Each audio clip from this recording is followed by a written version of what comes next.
9h21, nous attendions la synchronisation qui vient d'arriver entre la radio et la télé. ITV et iRadio 90.3 kaddu gi di bàyyeekoo Ndakaaru wiiri daal di dem ba fi nga xam ne moom moo di ca Thiès Kaolack Ziguinchor Kolda Sédhiou Tambacounda Ziguinchor. Nos fréquences aussi à Podor, Matam, à Saint-Louis. Merci de nous recevoir à Louga. Merci aussi de nous recevoir à Dakar, à Touba et à Mbacké. À Dakar sur 93 yéen a ngi ci xew-xew jamono may nuyu tey siyaare monsieur Mamadou Ndiaye salaamaaleykum monsieur Mamadou Ndiaye di journaliste ci wàllu économie di bind ci wàllu économie di wax ci wàllu économie te it di liggéey jot a liggéey ci ay institutions yu mag yu bëri ci àdduna bi ak ci Sénégal maa ngi lay nuyu te di la siyaare monsieur Mamadou Ndiaye. Alaaji Boubacar maa ngi lay sant bu baax di la nuyu yow tamit di am mbégte dellu siwaat fii di waxtaan ak yow te. di nuyu tamit ñu lay may nopp. jërëjëf di kontaan bu baax a baax. balaa ñuy tàmbali rek am na benn loo ma bëggoon a déy rek balaa ñuy dem. waaw parce que dafa am ñu bëri ñu ma déyoon sama jaar bële yoon bi ma tuddee sama xarit Cheikh Tidiane Gadio ñu jàpp ne peut-être bon li ma waxoon peut-être boobu temps Gadio nekkuloon ministre. effectivement sax ci sama xalaat loolu ndax boobu man j'étais un journaliste actif quoi. dafa fekk li mu bëggoon nettali boobu nekk na ministre ba jóge ci muy nettali nag moom jaar-jaaram ba wane waale aussi bi fi xewee diggante Sénégal ak Mauritanie boobu moom activiste la woon bu ñu nekkoon États-Unis alors mu am pexe nag pour waxtaanee ne ñoom ci jamono jooju la ñu jotoon a wax dañoo dut baaraam peut-être bon chancellerie yi ak médias occidentaux yi ci seen PT. ba ñu jubbante yëf yi. kon boobu temps nekkaguloon ministre mais même président Abdoulaye Wade sax ñëwaguloon ci pouvoir bi. kon loolu 89 donc c'était voilà les événements Sénégal bi moo 89. loolu laa ci bëggoon indi mais ñu bëri bi ñu ma envoyé message. effectivement dañu ne waaw comprendre nañu li ma bëggoon wax. mais ñu ñaanoon ma tamit ma indi ci rek ay leeral yu ndaw quoi donc rek loolu rek la woon. dëgg la di la gërëm bu baax a baax di la sant. tey ci xew-xew jamono ci wàllu économie dama bëggoon ñu waxtaanee malaise yi nga xam ni moo am dans le monde des affaires aujourd'hui la justice dafa mel ni couperet sur la tête des hommes d'affaires sénégalais boo xoolee les hommes d'affaires. ñu bëri dañoo nekk en prison. boo xoolee dans le cadre du pétrole nga jàpp Khadim Ba boo xoolee dans le cadre foncier nga jàpp Farba Ngom boo xoolee dans le cadre des finances de l'immobilier du rachat de créances nga xool Tahirou Sarr boo xoolee yu bare beaucoup d'hommes d'affaires sont en prison est-ce que amul tey malaise dans le monde des affaires parce que ñoom ñi daan jëflanteel dafa bari. oui lu ñàkk malaise am te nañ ko fësal rek wax ko benn yoon te de malaise dafa war a am daf ci am safaf ndax xam nga ku tudd homme d'affaires tudd ku lëkkaloo ak ay ñooñam ñu mel ni moom. lëkkaloog nit ñu bari. wala nit ñu bari ñuy def affaire ñu bari. ñu bari ni moom mu nekk fii wala mu nekk bitim réew te tamit xam nga ñoom seen xeetu liggéey boobu ñuy def dañuy fiir ci seen biir boo laalee kenn rek ñoom ñëpp ngay laal duñ la ko wax duñ la ko woon waaye duñ ko jëfee si bien donc peut-être boobu bu nekkee ci réew bu mel ni Sénégal ñu xëy rek peut-être bon voilà ñu duggandoo ñu jëlandoo ñu bari dugal leen kaso te ñu ay homme d'affaires di brasser ay milliards. di lëkkaloo ak yeneen acteurs économiques d'abord dans le pays dans la sous-région mais peut-être aussi à l'échelle mondiale yu mel noonu bu ko nguur di def dafa war a saytu yu bari balaa muy dugg ci lu nu mel noonu parce que la nga fay bàyyi en termes de mauvaise réputation boo moytul mooy ëpp la nga fay jëlee peut-être en termes de réputation de mauvaise réputation et de bonne réputation kon loolu dañ ci war a maandu bu baax a baax mu ngi mel ni rek ay journalistes yoo tëj. mu ngi mel ni ay hommes politiques yooyu yónni en prison yóbbu en prison yooyu yëpp ay xeetu yi nga xam ne peut-être rapport de force la yi nga xam ne war na la mën a lor tuuti c'est-à-dire égratigner un peu ta réputation égratigner un peu peut-être sa posture démocratique te gis nga Boubacar démocratie les hommes d'affaires dañ ci am rôle les opérateurs économiques dañ ci am rôle parce que amoon na fi ay jamono bi pouvoiru Senghor ak pouvoir Abdou Diouf bi ñu akimoo lépp à un moment donné les opposants ci seen bopp dañ ne développement politique bi ñu bëgg ci réew mi fokk ñi nga xam ne ñi peut-être bon yàlla daf leen wërsëgalee koppar ñu bokk ci révolution démocratique boobu ñuy woote ñoom Abdoulaye Bathily ñoom Mamadou Ndoye ñoom Sémou Pathé Gueye ñoom Amath Dansokho et peut-être j'en oublie ñoom Decroix ñoom Landing Savané ñooñu ñëpp bon bi ñu toogee def ay lël waxtaan ci seen biir dañ ne li ñuy sumb ni mënul sotti te boolewuñ ci peut-être bon ñi nga xam ne aussi peut-être ñoom c'est des acteurs de transformation du pays te ñu bokk ñu nekk ci côté économie moo indi peut-être bon voilà ñi jege woon ay ñoom Valdiodio Ndiaye ay ñoom Ibrahima Sarr nga xam ne peut-être ñooñu peut-être bon yàlla daf leen mayoon dayo may leen aussi wërsëg nga xam ne ñoom mën nañu waxtaan ak classe politique bi ñu war a mën a waxtaan aussi ak classe d'affaires yi. si bien que ñooñu ñëpp bu ñu ci bokkee ci la Senghor may nopp nag voilà les politiques may leen nopp ci revendication yi ñu ñuy def pour que peut-être bon une partie du capital bi nga xam ne français yi ñoo ko détenir ñu jox ko peut-être bon aussi suñu ay doomu réew nga xam ne peut-être am na ci ñi nga xam ne ñii vraiment fës nañu mais bind nañ ci seen jee tamit que ñoom bu ñu leen joxee yenn yi duñ ko sàggan ba mu daanu ci suuf kon am nañ solo si bien que peut-être bon génération léegi bi c'est une génération d'hommes d'affaires certains sont très brillants d'autres sont assez chanceux d'autres sont passionnés ci li ñuy def par conséquent ñii ñëpp peut-être bon tey tamit ku ci nekk am na benn pàcc boo occupé ay Samuel Sarr ñoom c'est des gens qui ont des carnets d'adresse à l'échelle de la planète. néew ma tuumaal li ñu leen tuumaal du dëgg waxuma loolu. néew ma tamit peut-être bon ñoom ci seen bopp aussi sàggane nañu ci benn wàll loolu yëpp peut-être bon jugement bi moo koy àtte. mais quand boo dugalee un homme d'affaires en prison c'est que tu enfermes même ses affaires et de ce point de vue là peut-être bon yaakaar naa ne li muy lor mooy ëpp li muy indi en termes de progrès quoi. mais malaise boobu dafay nekk dans le monde des affaires. benn ñekk ci ñu muy jëflanteel est-ce que loolu moo indi cette morosité économique dont on parle actuellement. oui mais parce que xam nga ki nekk bitim réew te soppoon Sénégal ku nekkoon bitim réew te léegi di teg bëtam ci maanaam les nouvelles richesses du Sénégal nga xam ne peut-être bon mu ngi doon sax xëy na mébét ne war naa dem peut-être bon waxtaan ak waa Sénégal wala war naa dem seeti li fa xew wala war naa dem peut-être bon dugal fa samay koppar wala war naa dem sax ma samp fa benn mbir mais ñooñu dañuy taxaw seetlu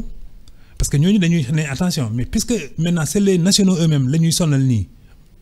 ñoom la ñuy lottal nii emprisonné leen te nga xam ne peut-être bon seen ay partenaires sax dootuñu mën a yegg ci ñoom kon ñëpp bëggoon ñëw dañuy ne ñu taaxir lu tuuti ba xool peut-être bon lii fu mu jëm ndax fa mu jëm am na ndox wala amul ndox si bien donc peut-être bon yooyu yëpp nag dans la prévision wala dans la prévenance nguur gi waroon na ko sóoraale pour ne peut-être bon s'il y a aujourd'hui xam nga teel nguur gi am 1 an. Mais il y a des hommes d'affaires peut-être bon qui réfléchissent un peu pour ne depuis 1 an est-ce qu'il y a eu peut-être bon voilà une embellie économique buy tax les hommes d'affaires di ñëw comme ni ñu daan ñëwee bu njëkk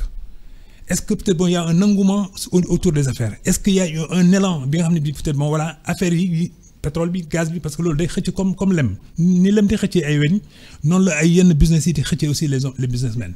mais bu fekkee ne peut-être bon dañoo taxaw tembe ne peut-être bon pour l'instant du ñu bouger parce que xamuñu gaagaa ñi nga xam ne peut-être bon dañu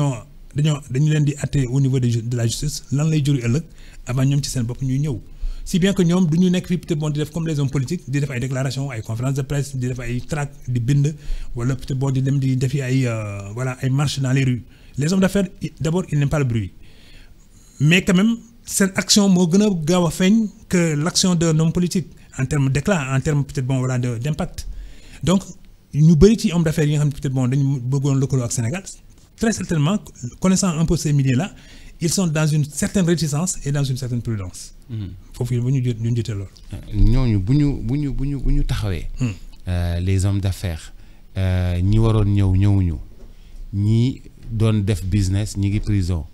ñeneen ñi tiit déplacé wu ñi dem Côte d'Ivoire ñi de jël seen bagage daw bàyyi fi seen entreprise jóge fii dañoo daw. bàyyi fi seen entreprise c'est am na y a un problème. non un réel problème xam nga ma jox la rek par exemple benn misaal bi nga xam ne bi ñun sax dund nañ ko fii. Côte d'Ivoire en 2010 bi nga xam ne par exemple bi ñu seen guerre bi mu éclaté foofu. la plupart des hommes d'affaires ivoiriens. dañoo daw ñëw laaxatu fi Sénégal ak seen ay njaboot ñëw fii. lan la jur à l'époque il y avait peut-être bon voilà un accroissement du pouvoir d'achat. ensuite ñoom ci seen immobilier gën a cher. immobilier bi gën a cher. dans les écoles privées yi nekkoon Sénégal yëpp seen doom yi ñëw. parce que dañoo yoroon ay koppor. donc seen doom yi ñu dugal leen ci école yi gënoon a ràññee ko fii ci Sénégal. ku ci nekk ci ñun dund na lu ni mel. mais en même temps aussi dañ daan gaaw a inscrire xale yi pour que peut-être bon ñu bañ leen a retarder loo wala des trucs comme ça. par conséquent mu amoon sax benn inflation parce que sénégalais yi fi nekkoon xaw a ubbi seen bët ci peut-être bon avec l'arrivée massive des Ivoiriens dañ ne mais tiens c'est une opportunité. Or un homme d'affaires il cherche une opportunité loolu mooy liggéeyam. dafay sentir comme ni dara di xeeñee pour xaj. noonu la homme d'affaires aussi di cerner peut-être bon les opportunités. donc bi ñu ñëwee Sénégal ñoom tooguñu dine peut-être bon yàlla na yëf yi jeex fële xëy na naam bu ñu toogee seen biir dañu doon ñaan mu jeex Côte d'Ivoire. wante tamit li ñu fi fekk ak climat bi ñu fi fekk le climat des affaires ak aussi ni ñu leen gàttandoo ak l'hospitalité sénégalaise la teranga sénégalaise donc dañoo installé wu. et très rapidement c'est comme si peut-être bon li changé ci ñoom rek mooy jóge nañu Abidjan ñëw nañu Dakar. mais au moins terewuñu leen doxal seen ay affaires terewuñu leen peut-être bon ñu prospère fii terewul aussi seen yenn doom yi fii la ñu jàngee pendant 7 ans pendant 8 ans ñenn ñi sax bi ñu paree seen njàng bu kawe bi fii la ñu installé wu à Dakar donc gis nga jur na loolu. alors imagine toi nag maintenant nga dem ba à un moment donné la nga yootu woon ci ñi jógee seen réew ñëw ci sa biir réew yow nag léegi peut-être bon ngay jéem a bundu xataal peut-être bon certains hommes d'affaires nga xam ne peut-être bon seen réputation ils l'ont établi sur la base effectivement de la prospérité bi ñu amal ak yeneen force de prospérité donc ñëpp bëggoon ñëwaat dooleel Sénégal aussi ci wàll boobu dañuy téye seen tànk dañuy téye seen loxo di xaar nag peut-être bon lii kañ lay sorti te plus muy yàgg plus muy indi ay loraange plus également muy couper ces hommes d'affaires de leur réalité mais en même temps aussi muy wàññi peut-être bon dynamisme bi waroon am parce que hommes d'affaires yu bëri même bu ñu waxtaanul seen biir dañuy yëgoo ne fi mu nekk nii daal il faut être dans l'observation. Est-ce que ci yenn cas yi ka Farba Ngom ka Tahirou Sarr lépp luñ ci wax dafa lëkkaloo ak état est-ce que aujourd'hui les fonctionnaires et les hauts fonctionnaires seen réputation s'est ternie comme par exemple la réputation de la Cour des comptes ça va dans les toilettes la réputation des hauts fonctionnaires qui travaillent dans l'administration on tire la chasse d'eau la réputation des agents des impôts et des domaines sur les litiges fonciers on tire la chasse d'eau dans les toilettes est-ce que c'est une réputation vraiment réputation au gouvernement bi si boppam ou bien en tout cas ñi nga xam nga kenn du wax l'ancien régime ba léegi régime bi dem na mais ñi nekkoon di liggéey c'est des fonctionnaires c'est des hauts fonctionnaires de l'État du Sénégal qui ont eu des connivences est-ce que c'est la réputation vraiment bu état bu gouvernement bu Sénégal s'est terni dans ses affaires yu jëm ci foncier dans ses affaires yu jëm ci rachat de créances et tout ça. soo bëggee ma ne la waaw quoi ma ne la waaw réputation bi tax na suuf xam nga amoon na temps Boubacar administration sénégalaise dafa amoon réputation positive ba nga xam ne ñu bëri bu ñu jàngee ba dem université seen rêve mooy dugg l'administration parce que daf leen daan xëcc parce que daf leen daan charmer parce que daf leen di ñoddi et en même temps aussi c'était voilà une administration prestigieuse parce que ñi jiituñ moo tax. ñi jiitu woon peut-être bon ils étaient très prestigieux ils avaient du rang ils avaient de la stature ils avaient un standing donc ñooñu nag comportement yooyu ñu daan am attitude yu ñu daan am ak aussi seen carrière yi aussi nu ñu ko doxalee ba nga xam ne pendant ba ñuy yàgg ci cappaandaw ku nekk ci ñoom ci fànn bi nga jëloon moo taxoon peut-être les nouvelles générations doon ne ñoom bëgg nañu mel ni diw bëgg nañu def li diw di def c'est ça qui a amené que peut-être bon il y avait eu un engouement massif de beaucoup de jeunes universitaires diplômés d'université bëgg a def administration def concours ENAM dugg nekk ENAM génn mais à un moment donné kenn xamul lu xew c'est soit peut-être bon voilà administration bi moom moo teggi tànkam wala boog peut-être bon dafa am jikko bu sew bu nekkoon ci biir te kenn xamul peut-être moo jikko jooju nu mu teelee fës nii rek ba nga xam ne ku nekk day ne la sama morom di def moom tamit moom lay def parce que li ko tax a jóg moom a tax a jóg y a eu en tout cas rapidement une transformation copernicienne de l'administration sénégalaise lañ xamoon ci moom nekkatuloon ci moom lañ doon gis ci moom peut-être bon muy nekk li nga xam ne itam ñëpp dañu koy damoo nekkatul ci loolu yeneen réew yi nga xam dañu daan envoyé fii seen ay fonctionnaires pour ñu def ay stage au Sénégal ñoom ci seen bopp sax dañoo wàññi seen tànk donc à un moment donné les acteurs de l'administration te kooku damay dut baaraam ñu bëri ci ñoom les acteurs de l'administration n'ont pas vu l'érosion justement du prestige de l'administration sénégalaise. Ils ne l'ont pas vu. Ils ont retrouvé tout de suite des accents du genre, un sociologue l'a dit, Feu Ndiaye, qui a dit que peut-être bon, il y a eu un accaparement. Xam nga ku nekk peut-être bon domaine bi nga occupé da ngay ne par exemple balaa kenn di ñëw au moins yow nga defaru bu baax ba sa bamba mancé. Donc c'est ça qui a expliqué que bon il y a eu des allottements, c'est-à-dire chacun s'est isolé ci domaine de compétence am. Nga gis ko muy yàññ nga gis ko peut-être bon muy am fortune nga gis ko muy exposer sax cette fortune. Or l'administration li koy caractériser surtout les fonctionnaires d'alors mooy la discrétion da ngay gis nit mu am kër mais du ci bëgg sax def yenn yi da ngay gis nit mu am peut-être bon ay possibilités mais dafay dallu mais les nouveaux tenants de l'administration mais dañuy def des effets de démonstration di wane ne peut-être bon ñoom tekki nañu peut-être yàññ nañu wala peut-être bon maintenant ils sont à l'aise dans l'administration. Mais ça c'est au détriment de l'administration parce que li nga wax nii des lampes qui s'allument matin midi soir loolu ci administration nga koy gis y a pas une conscience justement professionnelle nga gis ay buntu yu ñu ubbi fekk climatisation maa ngi dox léeg-léeg sax peut-être ñëpp a wàcc c'est l'agent bi fay fanaan wala le gardien bi fay fanaan moom mooy def la ronde di fay les climatiseurs laissés comme ça par les agents de l'administration. Donc yooyu yëpp moo lay mandargal ne que administration bi reculé na à un moment donné. te gis nga loolu boo ko gisee dans un certain sens Boubacar quand le Sénégal quand les pays africains ont accédé à l'indépendance dans les années 60 est-ce que xam nga ni peut-être bon la plupart des colons yi nekkoon dans les pays africains à l'époque ils se sont reconvertis dans les affaires pour être donc les intermédiaires entre la puissance publique et le monde des affaires, c'est-à-dire les anciens gouverneurs coloniaux là les anciens commis d'administration tubaab laa wax de tubaab yi nga xam ne dañ fi nekkoon nga xam ne peut-être bon léegi comme indépendance am na bu ñu delloo France dañu nekk en chômage wala peut-être bon ni ñu daan dundee dootuñ mën a am pouvoir d'achat boobu ils ont senti le besoin d'être maintenant au service de ces nouveaux États qui arrivent yore indépendance mais ci fànn yu bëri amuñu peut-être bon kattan amuñu doole amuñu pexe ñooñu ñoo ñëw nag occuper peut-être bon disons ce créneau là le créneau des affaires nekk ay hommes d'affaires léeg-léeg peut-être bon pour ñu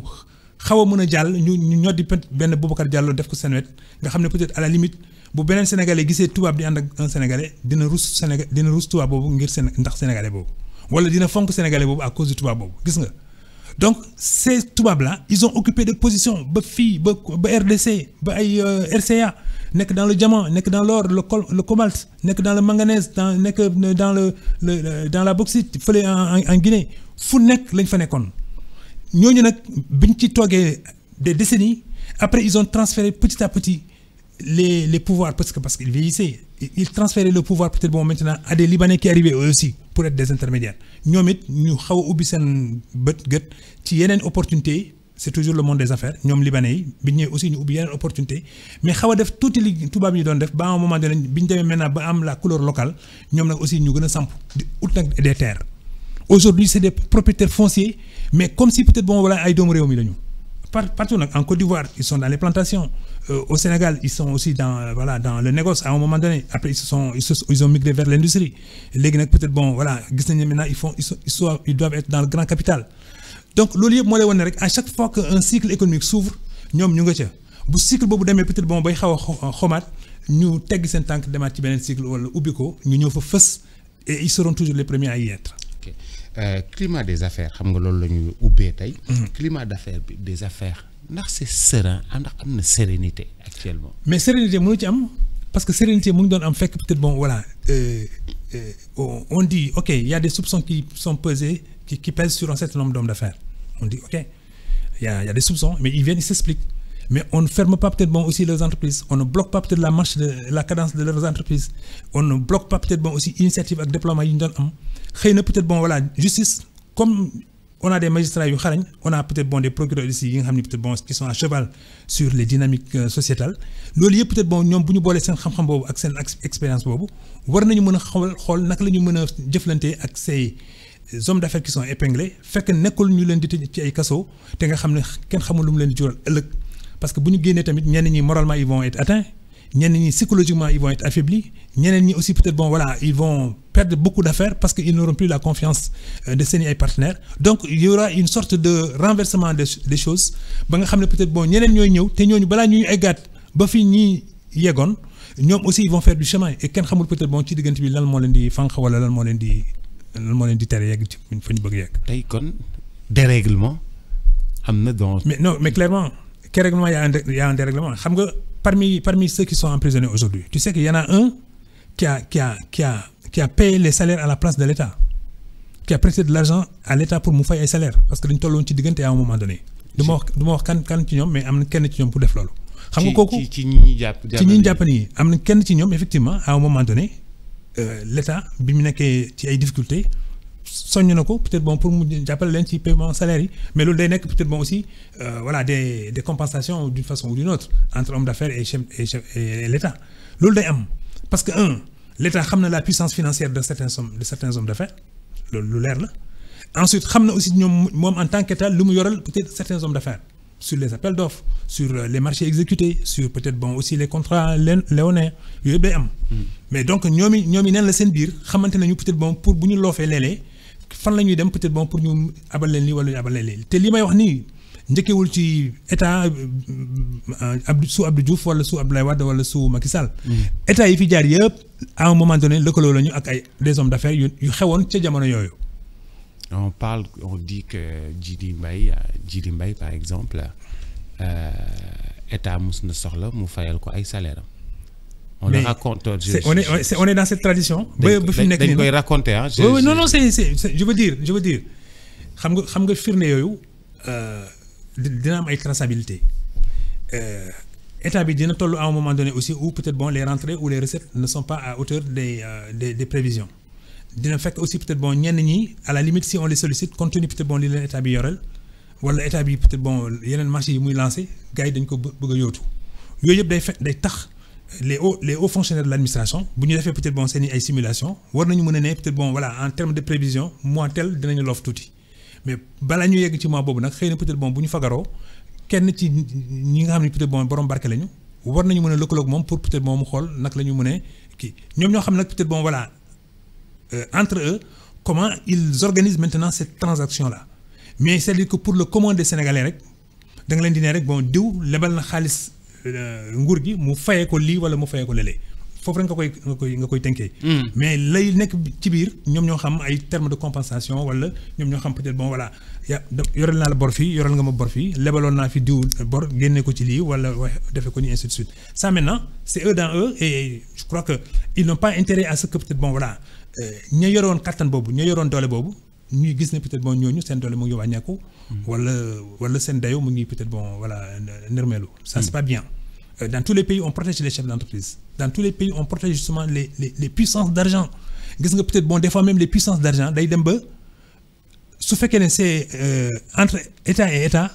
dañ ciy dugal lu ni mel. je te donne l'exemple peut-être bon de Sélé Guissé feu Sélé Guissé bi mu nekkee Zaïre à l'époque c'était le Zaïre et non RDC bi mu nekkee Zaïre à un moment donné ñoom Mobutu dañ ko bëggoon sonal ne dañuy teg seen loxo ci alalam. mais après quand affaire bi mu jógee kaw ba nga xam ne peut-être bon moom il a déployé justement son réseau son carnet d'adresse moom Sélé Guissé les Suisses s'en sont saisis les Belges s'en sont saisis ñooñu ñëpp peut-être bon aussi ñoom it ñu def seen ay délégations di téléphoner à gauche à droite ñuy xool ku nekk kan moo la rus pour boo ko waxee moom it aussi peut-être bon rusukaay boobu dem ba law ba ci Mobutu mais le président Diouf ci boppam il a pris son téléphone il a parlé directement à Mobutu et c'est comme ça que l'affaire de Sélé Guissé a été dénouée. ba nga xam ne peut-être bon Sélé Guissé a pu rapatrier une partie justement de sa fortune colossale à l'époque mu ñëw toog fii au Sénégal maintenant mu jàngat ne jot na pour moom mu investir dans son propre pays plutôt que peut-être bon mu nekk à l'étranger te nga xam ne à l'étranger dara am wóorul la preuve il était multimilliardaire au Zaïre mais biñ ko bëggee yëngal dañ ko dugal ci prison bi comme un malvenu donc mais entre état et état des fois sax un citoyen qui n'est pas ordinaire war na mën a nekk peut-être bon voilà disons le centre de préoccupation entre deux États comme ça l'a été entre Dakar et Kinshasa. comme yaa ngi waxu État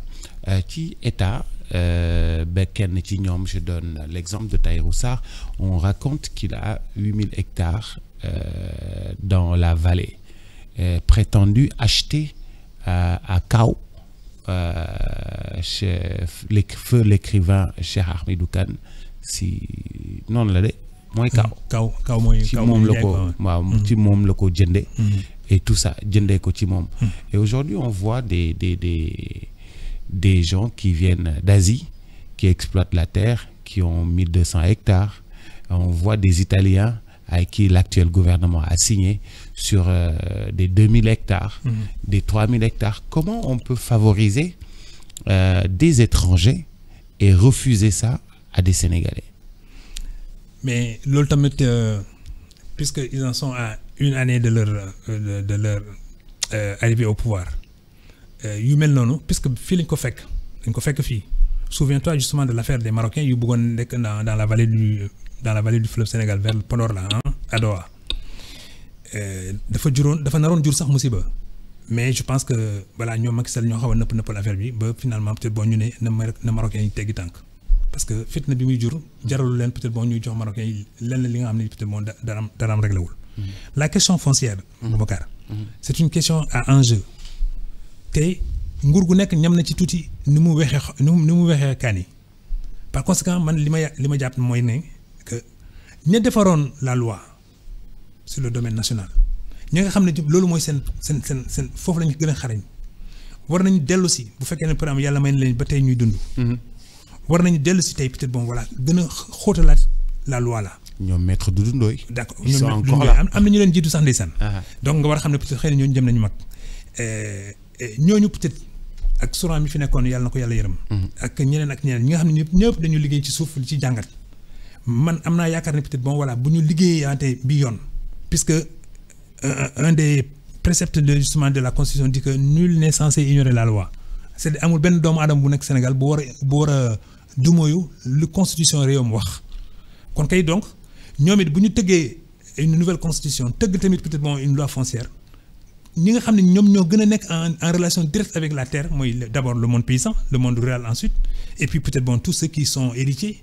voilà des héritiers fonciers ñooñu ñëpp peut-être bon war nañu mën a xam loi bi lan la wax. Mais d'un interlocuteur à un autre la loi change le bien par rapport à la terre change et ensuite nga gis ba il y a une crispation identitaire autour de la terre te loolu yëpp nag peut-être bon li muy jur ëllëg kenn xamu ko mais quand même on ne peut pas du président Senghor jusqu'au président Diomaye Faye on continue toujours à parler de la même situation comme si les hommes politiques amuñu courage pour aborder la question or il faut ñu aborder la question. Il faut l'aborder maintenant avec une intelligence. Xool ne peut-être bon pourquoi il y a autant d'appétit sur la terre. Xool aussi pourquoi il y a autant peut-être bon voilà d'empoignades sur la terre entre héritiers d'abord, mais en même temps aussi peut-être bon ku nekk di ne la valeur terre man doy na ma pour que peut-être man ma xam ne c'est une richesse potentielle pour man wala pour ma famille. Donc ñooñu ñëpp peut-être bon bu ñu waxtaanee rek dinañ xam peut-être bon lan mooy pàcc bi nga xam ne war nañu ko mën a jagleel les familles ak ban pàcc aussi le domaine national moom. mu leer ci famille yi mu leer ci citoyens sénégalais yi nga xam ne peut-être bon à un moment donné aussi puisque nee nañu le domaine national en entier appartient peut-être bon voilà à la nation et la nation l'a confié à l'État et l'État aussi maintenant le confie peut-être bon à des démembrements. État bi sax daf ko bëgg a jël ci collectivités locales yi. ñu ngi koy mbébét encore ñu ngi koy mbébét daf ko bëgg a jël yëpp centraliser ko téye ko. Mais maintenant pour revenir à te nit yi amatuñu confiance ci administration bi aussi. Bon voilà wax ko mu leer. Nit yi amatuñu confiance ci administration bi. Donc il y a des préalables Boubacar. Préalable yi mooy peut-être bon restaurer la confiance. Ensuite éclairer les citoyens sénégalais sur peut-être bon voilà les enjeux fonciers. Mais en même temps aussi won leen que la loi sur le domaine national nii la tëddee et pourquoi elle avait réussi du temps de Senghor et elle ne réussit pas avec les nouveaux dirigeants. Quand je dis les nouveaux dirigeants, c'est depuis Abdou Diouf jusqu'à maintenant. Pourquoi ils ne réussissent pas à ces nouveaux dirigeants-là alors qu'ils étaient beaucoup plus outillés? Ils sont beaucoup plus en phase avec les populations. War nañu xam peut-être aussi sur les bases de calcul, sur la base peut-être bon de la géomorphologie des sols, des terres yu demee noonu. Bon fan la ñu gën a mën a xëcc benn mbir ak fan la ñuy war a mën a bënd yemamayal benn mbir ba nga xam ne peut-être bon appétit dina wàññeeku d'une certaine façon. Mais boo xoolee yëf yi day mel ni peut-être état bi day ne. C'est une poudrière. D'ailleurs, le président Macky Sall, à un moment donné, il a dit que cette affaire-là, c'est une bombe à retardement. Mais un président ne doit pas dire ça parce que c'est du ressort du président de la République de se saisir de l'affaire justement du foncier pour peut-être bon naka la koy dawalee pour que peut-être bon au moins à un moment donné mu am un président buy ñeme sànjaafoo mbir mi. Je pense qu'un Diomaye Faye qui est issu justement du monde rural, notamment à Ndiaganiao, où il y a également peut-être des appétits fonciers, il ne faut pas le nier. Et il est issu du monde rural et probablement aussi il est d'une famille paysanne, il n'a pas honte de le dire. Donc, moom ci boppam war na xam ne peut-être la xew Ndiaganiao moo wër Sénégal yëpp mu am fa peut-être ay coow yu ñu nëppal wala ay coow yi nga xam ne peut-être ñu ngi tribunal wala ay yeneen coow yi nga xam ne peut-être nit ñaa ngi jaamarloo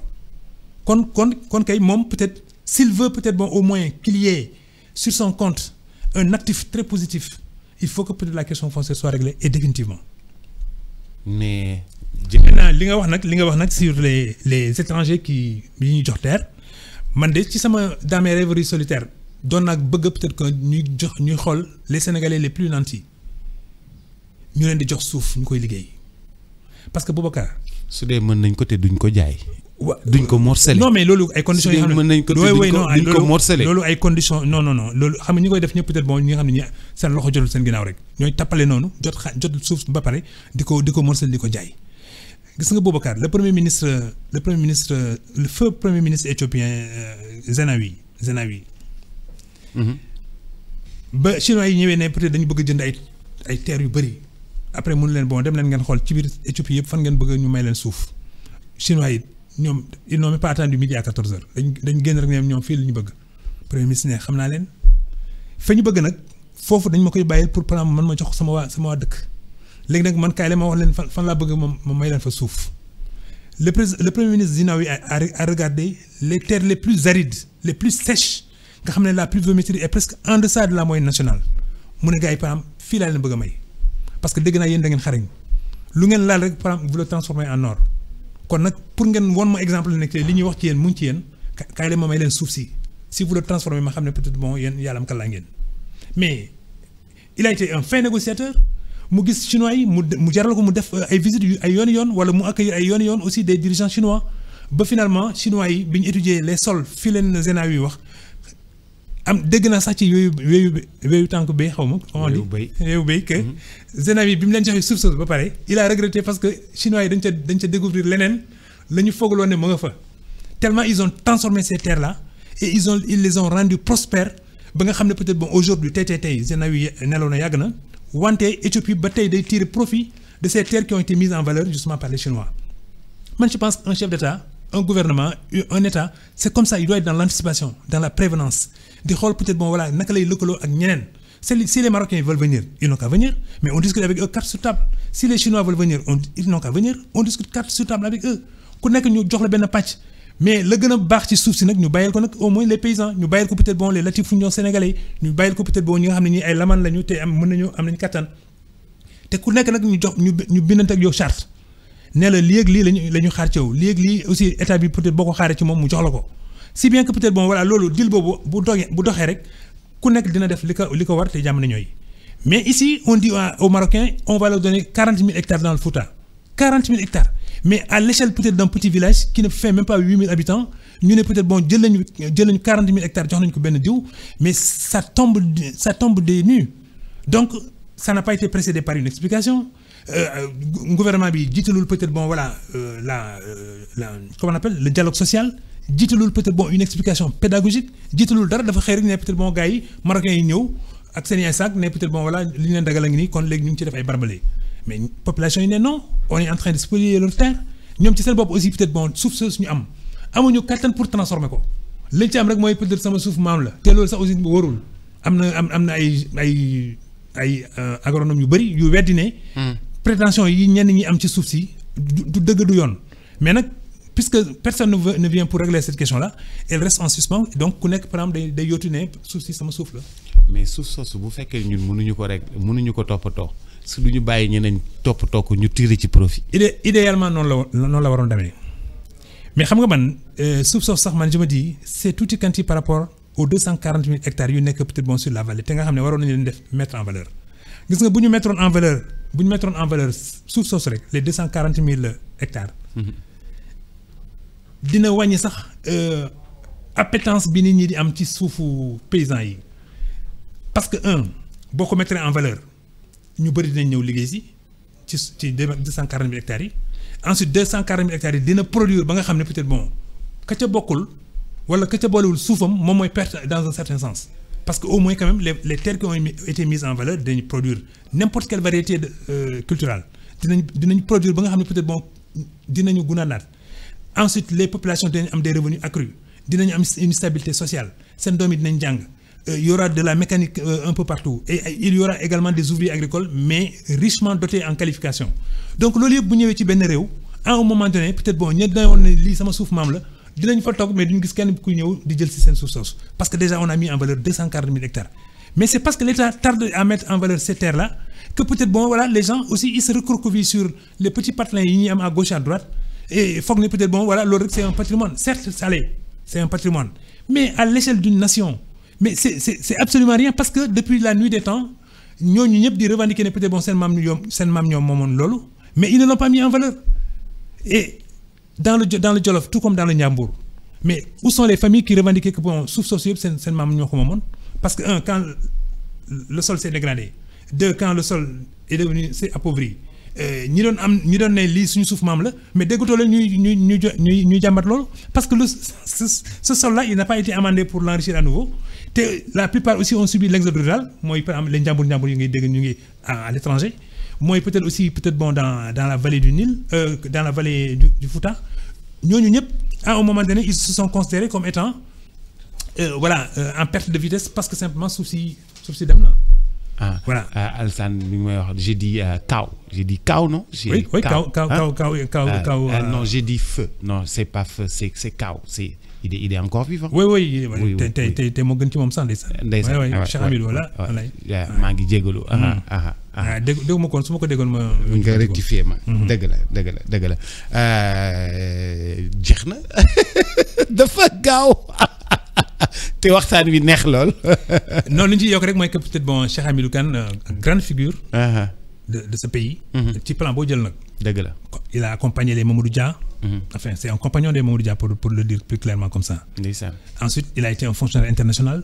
nekk à Abidjan. jóge fa dellusiwaat ci réewam. nekk ministre nekk un écrivain un grand intellectuel. kon ku mel noonu bu demee ba jël lim moomoon. xam nga def une transaction avec un autre citoyen sénégalais parce que peut-être aussi repéré na ko comme étant quelqu'un ku mën a récupérer terre yooyu. Am naa yaakaar ne peut-être bon buñ ko jaaralee ci dal rek on trouvera une transaction par rapport à ça fekk peut-être bon coow du ci jib. te loolu moo gën ci Sénégal parce que quand même au stade où il en est aujourd'hui il a plus de 95 ans. Donc kooku peut-être bon voilà ñu sargal ko jox ko peut-être bon. Il y a un grand film que Mo a réalisé sur lui. Mosso a réalisé sur lui. Absolument. Je pense que dañu relancer Mosso sax pour diffuser ou rediffuser le film. Mais pourquoi pas donc il est invité par nous-mêmes pour peut-être bon voilà relancer un peu cela. Le film s'appelle Kaw non? Oui je crois. Je pense. Kaw mooy nijaay c'est-à-dire que ñoom dans la famille. Il l'appelle kaw ñu bëri ci ñoom. Mais pour certains aussi seen maam la wala seen maamaati maam. Mais kaw bi peut-être bon voilà c'est très affectueux. Et en même temps aussi ça renvoie peut-être bon voilà à comment on appelle ça à une identité familiale. Ok. Kaw Mamadou Ndiaye jaaraama. Kaw Boubacar jaaraama. Kaw Mamadou Ndiaye jaaraama. Mesdames, Messieurs, très chers téléspectateurs, merci, ravi de vous servir sur iRadio 90.3. Il est exactement 10h. Le bulletin d'information, c'est dans quelques instants et ce sera certainement avec Antoine Diouf ou les équipes de Antoine Diouf. À tout à l'heure. Transfert d'argent Bidi Capay. Transfert d'argent par cote. Paiement marchand par QR